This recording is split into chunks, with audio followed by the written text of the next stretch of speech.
आज के इस वीडियो में हम पढ़ेंगे कि एक आदर्श लागत लेखा प्रणाली की विशेषताएं कौन कौन सी होती हैं। Characteristics of an ideal system of cost accounting. किसी संस्था द्वारा अपनाई तथा स्थापित की गई लागत लेखा प्रणाली के आदर्श होने के लिए उसमें निम्नलिखित विशेषताओं का होना आवश्यक है। पहला है सरलता, सिंप्लिसिटी। लागत लेखांकन के उद्देश्यों की पूर्ति करने के लिए व्यावसायिक संस्था के व्यक्तियों का सहयोग प्राप्त करना बहुत आवश्यक होता है। ये सहयोग उसी समय मिल सकता है जबकि संस्था में विभिन्न स्तरों पर कार्य करने वाले व्यक्तियों को उनकी कार्यविधि समझना सरल हो। यदि उसकी कार्यविधि को अनेक प्रपत्रों एवं प्रक्रियाओं से जटिल तथा उलझनपूर्ण बना दिया जाता है तो लोगों का सहयोग प्राप्त नहीं हो सकेगा। अतः इस पद्धति की सफलता एवं कुशल संचालन के लिए आवश्यक है कि वह सरल हो।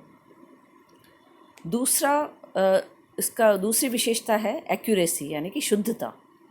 लागत लेखांकन की उपयोगिता उसकी शुद्धता पर निर्भर करती है।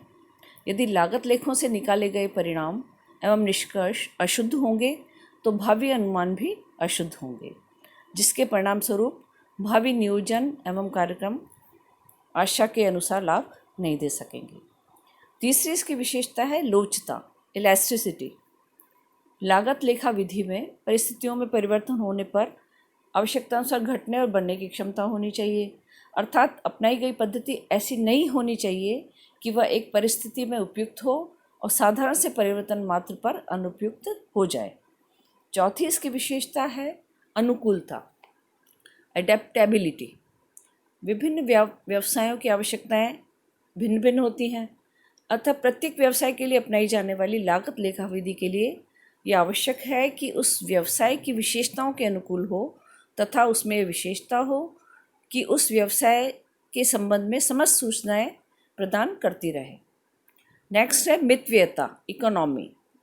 किसी भी व्यवसाय के लिए अपनाई गई लेखा विधि अधिक व्ययपूर्ण नहीं होनी चाहिए।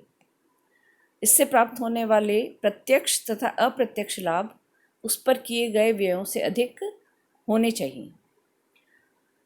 नेक्स्ट इसकी विशेषता है तुलनात्मक यानी कि कंपेरेबिलिटी। लागत लेखा विधि में तुलनात्मक विश्लेषण की प्रक्रिया का होना आवश्यक है। इससे व्ययों व लागत को नियंत्रित करने तथा संस्था की लाभकारिता में वृद्धि करने में सहायता मिलती है।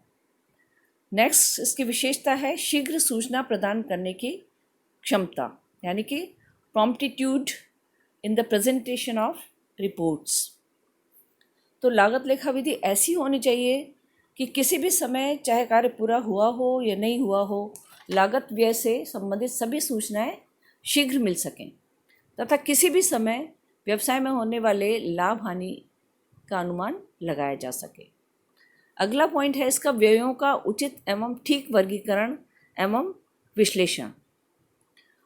लागत लेखांकन की सफलता के लिए ये आवश्यक है कि उत्पादन, प्रशासन तथा विक्रय एवं वितरण संबंधी व्ययों का उचित एवं ठीक बंटवारा किया जाए, जिससे विभिन्न उत्पादनों पर इन व्ययों का उचित भार पड़े तथा उनकी कुल एवं प्रति इकाई लागत का ठीक ज्ञान प्राप्त हो सके। नेक्स्ट पॉइंट है यानी कि अगली विशेषता है वित्तीय लेखों से मिलान संभव, possibility of reconciliation with financial accounts. वित्तीय लेखे तथा लागत लेखे दोनों ही लाभ अथवा हानि की ओर संकेत करते हैं, परंतु दोनों के परिणाम समान नहीं होते। अतः लागत लेखांकन पद्धति ऐसी होनी चाहिए जिसमें वित्तीय लेखों द्वारा प्रकट किए गए परिणामों की तुलना लागत लेखों द्वारा ज्ञात किए गए परिणामों से की जा सके और अंतर के कारण ज्ञात करके उनका मिलान किया जा सके। अगला है लागत लेखांकन कार्य के लिए सहयोग एवं समर्थन, assistance and support for costing system. लागत लेखांकन पद्धति का संचालन कई व्यक्तियों के सहयोग से ही संभव हो सकता है। अतः उत्तरदायी